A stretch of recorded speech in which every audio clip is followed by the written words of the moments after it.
Hello friends. Today I'd like to share with you a few tips and tricks I've learned over the years about producing an Ableton Live that may not be apparent, and this is more or less geared for beginners.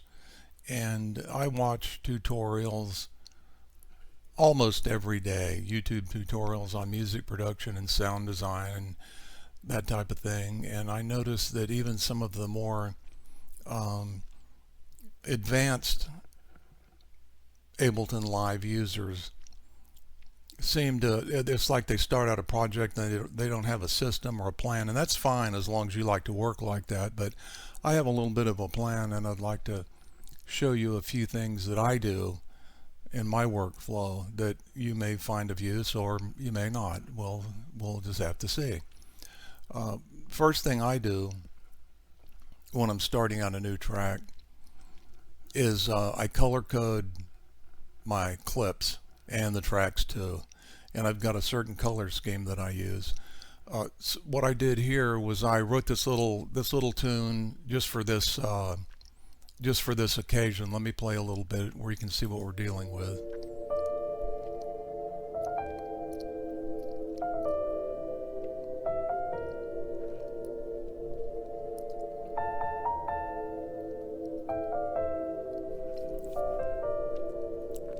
All right, that's enough of that. It just loops around, but it's just a little tune I wrote for this. So what I do first is get organized. I'll start putting some tracks or channels. The term is used interchangeably. I tend to call these channels. A lot of people call them tracks, but if I refer to either one, you'll know what I'm talking about. But what I like to do first is get organized, and what I mean by that is to arrange your channels here by order of importance. That's normally what I do. And like, say for example, you have different instruments in your track, and I usually sort them by when they make their appearance in the actual track. I try to stick to that, but one thing I always do is color code these channels where I'll know what's going on. And in my workflow, I have a certain scheme that I use all the time. For one thing, keyboards are always going to be, I'm sorry, that's the wrong, keyboards are always going to be green. Any type of keyboard. Well, if I could click on the right thing here, that might be helpful. Keyboards are always green in my system, and whenever I see a green track, I know just by looking at it, it's going to be some kind of keyboard. Synthesizers, they're always this color purple, or whatever you want to call it, hot pink. It's always the same color. And this intro wobble here, this is a bass, and I'm not going to play this right now because I'm going to save it towards the end, and it's regarding another tip and it's a mistake I see people make all the time. And in my world, basses are always blue, always. And further on, there's no drums in here, but if there was, all of the drum tracks would be red.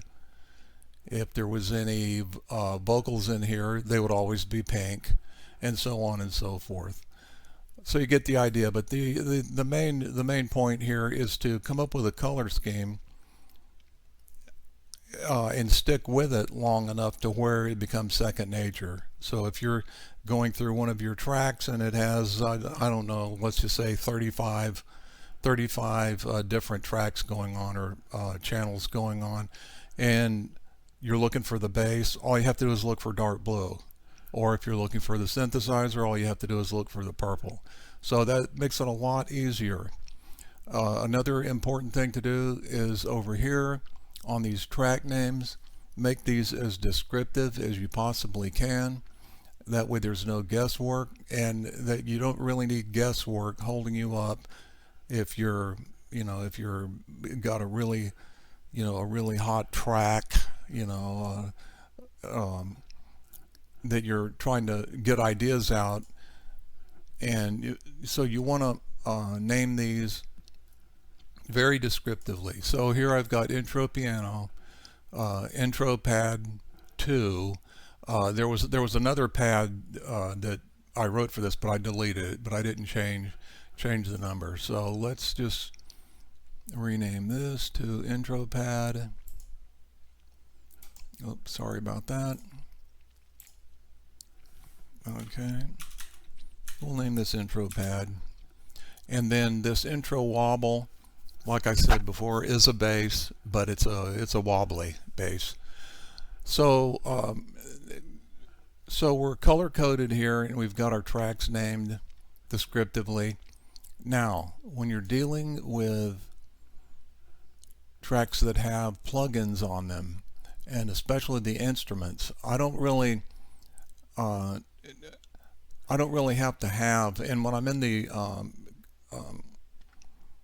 composition phase, I'm not really worried about EQing anything. I don't do any of that stuff until mixing happens. So what I'm focused on right now is getting the tracks laid out, getting the arrangement done, and getting the instruments in that that sound good together, or sound well together. And so in this particular case, I just used presets here to move this thing along. But in this particular track right here, I've used Sample Tank because it's a piano, and I really like the way the piano sound in Sample Tank. And so that's a MIDI, and it's just playing Sample Tank. It's a MIDI clip. And then, so what you want to do here is you'll see that I also have this descriptively saved, and I'll tell you the reason for that in just a few minutes. So we have Sample Tank here. The reason that these are labeled such is, say for example, and here's the one thing that I see people, the mistake people make a lot on their YouTube tutorials when they're mixing or when they're developing a new track like this. What they'll do is they will leave this a MIDI file up until mixing, or even past then. I mean, until it's done, it'll remain a MIDI file with a plugin. Here's the problem with that. The more plugins you have on in your track, and you'll see there's one here called Surge, and there's one here called Hybrid that I like a lot. I use that one a lot. The more, let's just say for example you have 30 different tracks in here, and they all have plugins. That is going to seriously eat up your memory, and you can monitor that up here in the right hand corner. You want to convert these to audio as soon as you can. As soon as you settle on the instrument, and you don't have to worry about the EQing or anything, although you can if you want. You don't have to worry about any of that. What you want to do is convert this instrument in this MIDI clip to audio. And the reason you do that, again, is to save your memory on your track. You don't want that accumulating. So now here's the trick. Once you freeze and flatten, and if you don't know how to freeze and flatten, I'm going to show you how to do that in just a minute. Before you freeze and flatten, or after you freeze and flatten this MIDI clip and the plugin and its preset, in this case I'm using the grand piano preset. Once you flatten this, it's flattened. 2 weeks from now, if you want to come back and maybe tweak the piano notes in here, you can no longer do that because you flattened this MIDI clip. Now you can go back in your backup files and you can go back in here and find your track, but it's kind of what I do is before I flatten this is I will, well, let me tell you about the naming here. For the reason I name these is because after you flatten these, you'll still have the path to whatever plugin this was used or you used on this, and the path leading to the preset. And so if you look here, it says sample tank, piano, grand piano 1. And if you look here, you'll see that it's sample tank. It's in pianos. Here's pianos, grand piano 1. So that way, a month from now or whatever, and you're trying to remember, geez, what piano did I use on this? You'll have it right there on the clip. So now what I like to do is, after I've got the clip named, the track named, the colors set like I want them, what I'll do is I'll take you, by the way, I'm using a Windows box here, so in Mac I'm not sure what the controls are for this, but and in Windows you can just click on this and hold this, and you can, and then you can drag this over to this folder here called current project. Oops, sorry about that. Current project. Drag this over here. So you'll have it for later on for safekeeping. So we're going to go ahead and flatten this, and I'll show you where everything goes away after you do this. So you right click on the track, hit freeze track. Ableton will freeze this track, and you notice it turns it blue. Next thing you want to do is flatten it. Okay, and you'll see that it turned it into an audio file. Now, here's the thing. So you flatten this. If you didn't have this copy over here and you had no way to reproduce what you did, you'd have to figure out what you used, and see, it's still up here. It'll still be in your track name, so you know exactly what plugin you used, exactly what preset you used. No problems, you can go back and reproduce that. But what it does not do is give you your notes back. Like, for example, in this one here, like to say I wanted to change the notes. There was a chord in it I didn't like and I wanted to change it. Well, now that I've flattened it, I can't do that anymore. But what you can do is, since you saved the copy of this, you can drag it back into your session, and here's your MIDI notes again. So now if you want to edit these notes, you can just go in and edit the notes. So it's always good to have this copy over here. Even if you never use it, it's great to have that, because if you just go ahead and flatten this track with all your MIDI notes and everything else, I guarantee you, you know, it may not be today or tomorrow or next week, but at some point you're going to regret doing that. You're going to regret not having these notes. So just keep that in mind. So I'm going to delete this back out of here. It's what I call non-destructive music production in Ableton. So you're not really throwing anything away, and I never throw anything away ever. So now that we've done this, we want to, and if you notice here, there's a little tail right here, right there, that Ableton cut off. Well, you don't want to throw this out, because that might be important information. If you look at this tail, you can see it right here. You'd be cutting, you're still cutting off audio. So if you cut this off, and it may not be making a lot of sound, but it could still be, this could be important audio right here, so you don't want to cut that off. So what you do want to do is you want to consolidate this into one clip, and you can do that by clicking on, you can either manually select it like this, you click on it and hold the mouse button down, and you can drag it. That's one way to select it. Or you can click on one of the clips and then hold down Shift, click down the other, right click, and you want to consolidate this. That'll put the pieces together, and if you notice, that little piece has been consolidated with the rest of it. So you won't be throwing that out. And that little tail there may or may not be important, but I was doing a mix down one time and I had cut the tail off of an important electric guitar part, and I couldn't find the original version of it.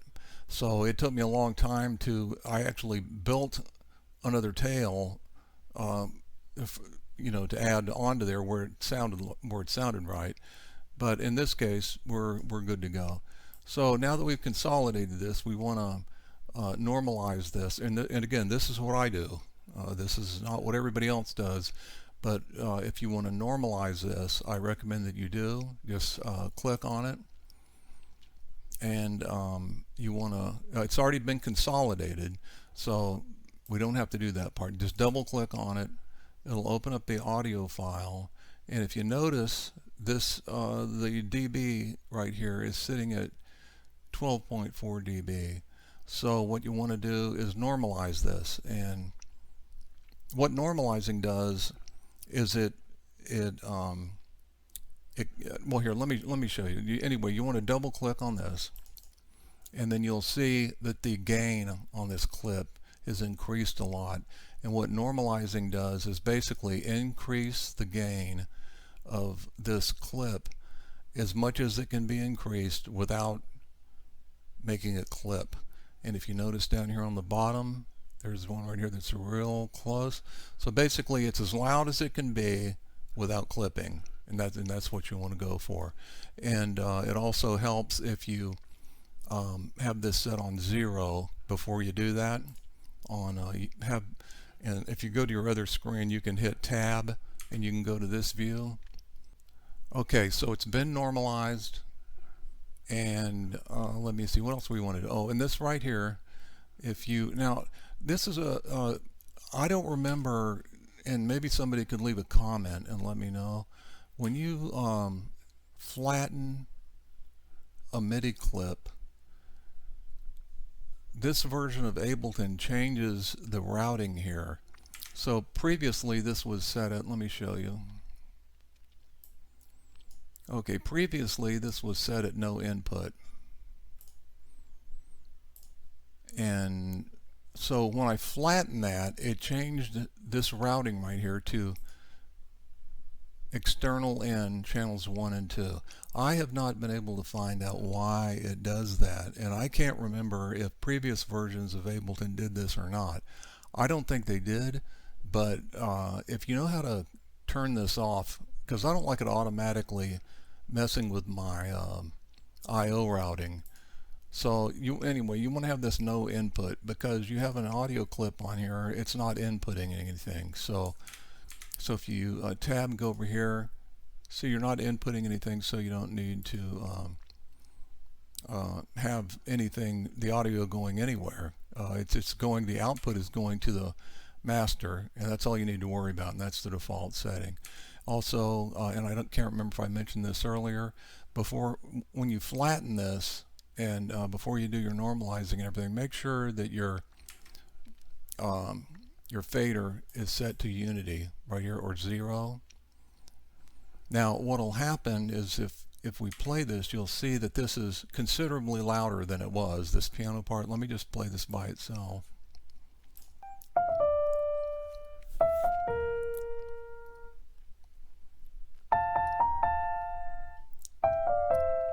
Okay, so it's considerably louder than it was. And when you're mixing, let's look at this level right here for just a minute.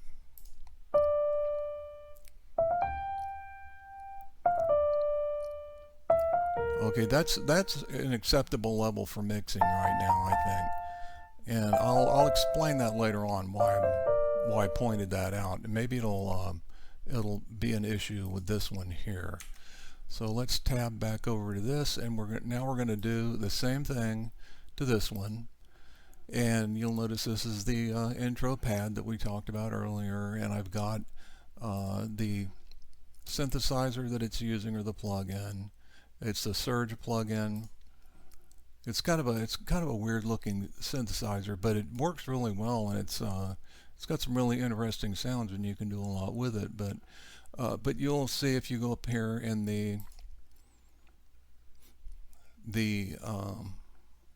this drop down for the presets, you'll see that it's surge, pad, burden. Okay, so there's pad, there's burden. So I've got this on my clip, so I'll never, or I'll know where this is till the end of time, what plugin this was.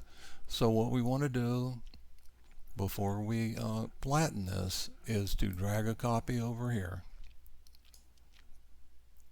in case we ever need to drag it back. So we're going to go ahead and flatten this. Let's turn this back on. Go ahead and flatten this, and we're going to do a freeze track. And here's another thing I wanted to point out too. You'll notice that before we just froze this track, and you'll notice this area of purple right here. Now this means that this is this particular preset has a lot of delay on it, so it has a long tail. So when that last note hits, this thing here is going to just kind of fade out, but it takes all the way up to here for it to completely fade out. You don't want to cut that off. Now watch when I flatten this, you'll see there's the tail, and let me zoom in where you can see it better. That's definitely audio right here. So again, you don't want to lose that. So we'll go over here, go over here, select both of these, do a consolidate, and you'll see that it changed our our external in again. It's aggravating, but just change that to no input, and then we're going to normalize this. So we're going to double click on it, and if you notice that the dB is currently at 21.4, double click on this little arrow thingy, okay, and it'll normalize this track. So this track now, let's solo it, is quite a bit louder than it was. In fact, it's really loud. Now in this case, let's switch back over to this. Let's look at this level. Okay, see how loud this is? The fader is on unity, and the gain is almost clipping here. So what do you do when you have a clip that's too loud? Because normally when you're mixing your track, you don't want to mix if the clip is too loud. You're going to end up mixing down here in this area because the clip is so loud. That's not the way you want to do this. You want to mix up in this range. This is the optimal range, up in this upper area, not way down here. So what I normally do is I will actually go in here. Let's go back to the arrangement view. Let's double click on this, and we'll see that nothing is clipping. And what we want to do is decrease the volume of this clip somewhat, where we can mix in the proper range. So you can turn this down, just grab a hold of the little arrow thing or triangle, and you can actually bring this volume down a little bit. So we tab back over here. Let's look at the level now.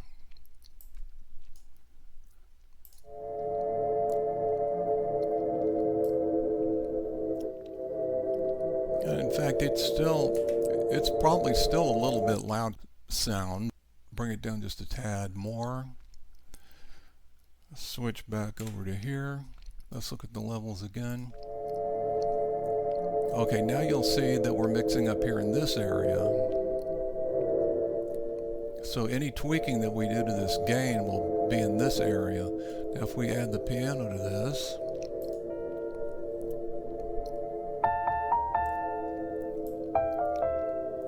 turn down the piano a little bit.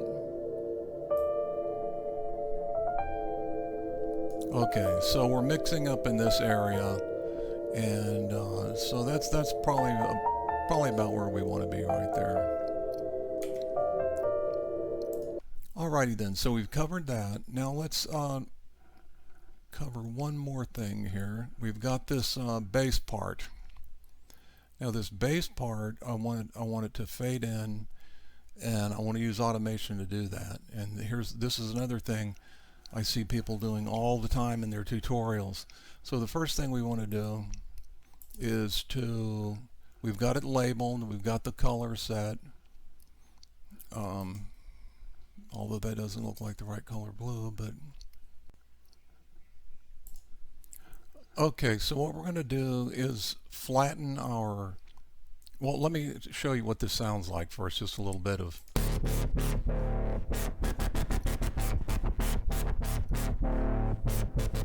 Okay, what we're going to do though is we're going to automate this to where it fades in over time, and then by the time it gets up to, say, this area, it'll be at full volume, and it'll kind of meld in with this other part. So let's go ahead. We've got our copy drug up here. Here's intro wobble. That's right. So let's go ahead and once again make sure your gain is on, your fader is on Unity, and we're going to do a freeze track. Okay, then we're going to do a flatten, and that's going to give us a nice shiny new audio file. And again, this has got a little tail on it. We don't want to lose that, so we're going to select all of that, consolidate it.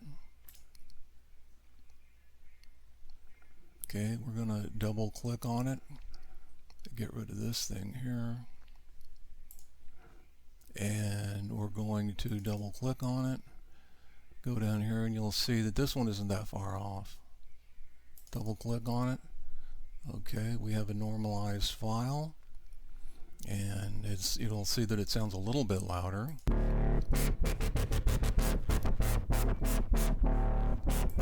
Okay, now when it comes to automating gain on a channel like this, what I see so many people do in their YouTube video is they will automate the track, and that's a big mistake, because what'll happen is let's turn our envelopes on here, and you can see, if you're not familiar with this may be a little advanced for beginners, but you'll get it. It's pretty easy.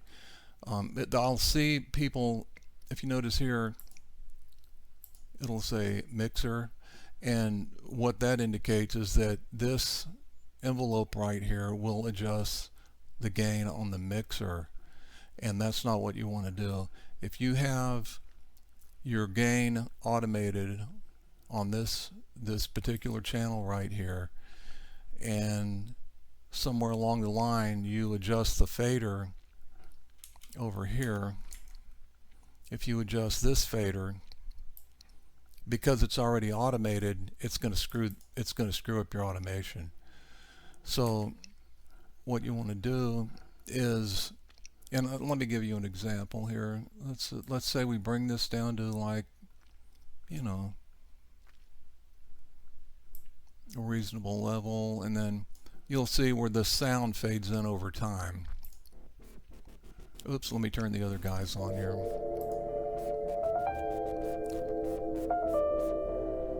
And you can hear it fading in. So by the time it gets up to here,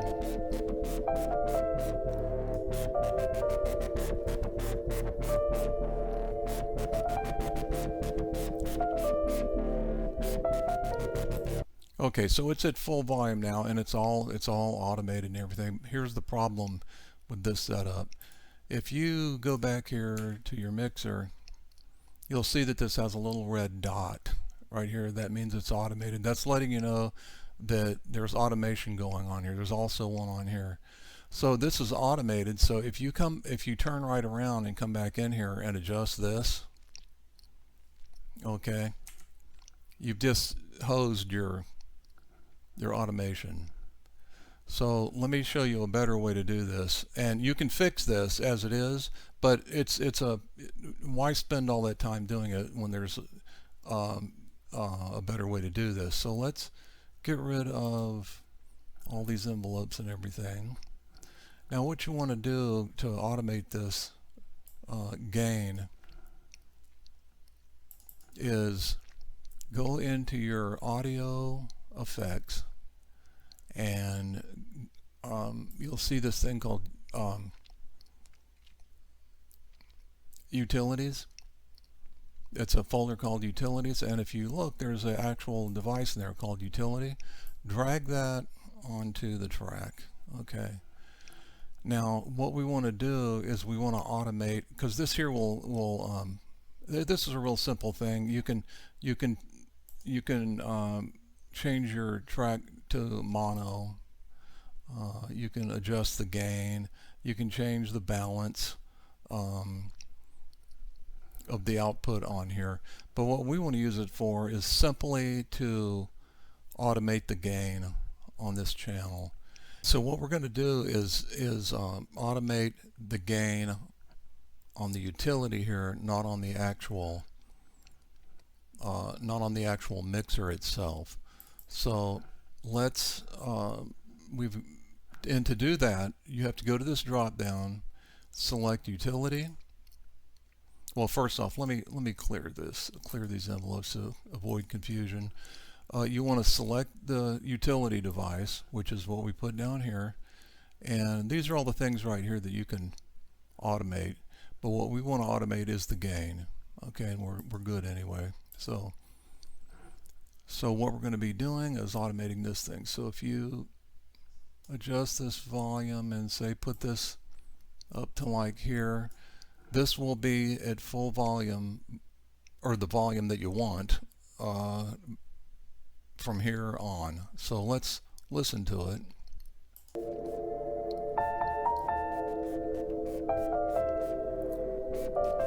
Okay, and you can hear it already fading in. If you look over here, you can see this volume increasing on this thing. And it sounds like it's going to be too loud, so I'm going to turn it down just a tad.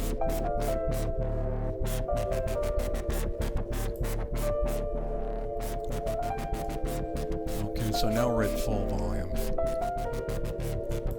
So again, now that I've got the volume set right, let's do it once more.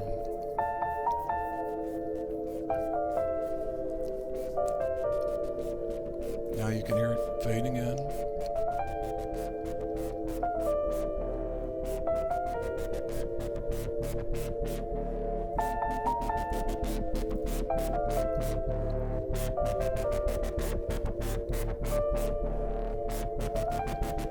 Okay, there you go. So now the automation on that is all done. Now let's get back out. Oh, and I meant to mention earlier too, to turn on your envelopes, these lines right here, you have to click in this little box right up here at the top. You can turn them off or turn them back on. So if you're ever automating stuff or for whatever reason, that's how you turn that on. So now if we switch back over to the mixer, wait, let's start that again. So let's just say you're in final mix down here, and you notice that the little button here, the red light, isn't on here anymore, or the little red dot that was on here, because the channel mixer isn't automated. So even though it has automation going on, you can still adjust the volume on this without hosing up the envelope. So let me show you here. Let me go back over to here and just play. Let me open these back up, and you'll see now if I go back over here, as opposed to when I did that before, if I adjust this volume, I can still adjust the volume, and you'll notice that it's still fading in. But if you look over here, you'll see that the gain on the utility is still intact. So it doesn't mess with that at all. So you're not messing with the mixer at all. So there's no need to, unless you have a specific reason for doing it. I don't know why you would mix the gain on the mixer, or why you would automate the gain on the mixer itself. But you may have a reason for doing that. I don't. But anyway, I hope you learned something today. and I'm going to try to do a couple of more of these on, and these are just based on things I've seen people do in their tutorials that was like, wow, I wish I could tell them that there's an easier way to do that or a better way to do that, but everybody has their own system, and I'm not saying theirs is any worse than mine or any better, but that's just my take on it. So anyway, have a good day.